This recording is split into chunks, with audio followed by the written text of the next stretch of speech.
ابو سعید خدری فرماتے ہیں سئل عرض کیا گیا ای العباد افضل و ارفع درجۃ عند اللہ یوم القیامہ، اللہ کے نبی ارشاد فرمائیے۔ اب صحابہ کرام میرے نبی سے عرض کر رہے ہیں یا رسول اللہ ارشاد فرمائیے وہ کون سا بندہ ہے قیامت کے دن جو درجے کے اعتبار سے اللہ کے حضور بڑا افضل درجہ رکھے گا، جس کو عزت کا تاج پہنا دیا جائے گا، جس کو جنت کا لباس پہنا دیا جائے گا، جو اللہ تعالیٰ کے حضور بہت اعلیٰ ہوگا قیامت کے دن۔ قال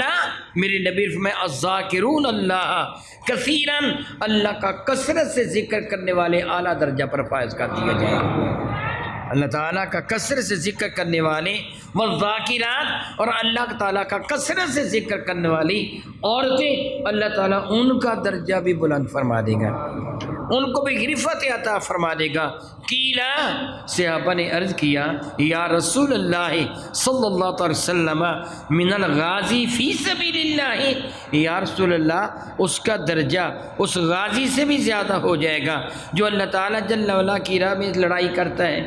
جو جہاد کرتے ہیں، جو مجاہد ہیں، جو اپنی جان قربان کرنے کے لیے میدان عمل میں نکلا، کیا اس سے بھی مرتبہ زیادہ ہو جائے گا؟ قال، میرے نبی نے جواباً فرمایا لو ضرب بسیفہ فی الکفار، اگر وہ اپنی تلوار لے کر کافروں کو اتنا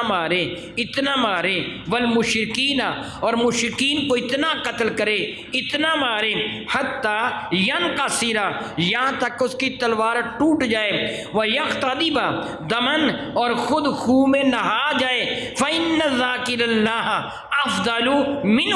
تو اللہ کا ذکر کرنے والا پھر بھی اس سے اعلیٰ ہوگا۔ اللہ اکبر، اللہ اکبر، اللہ اکبر، اللہ اکبر۔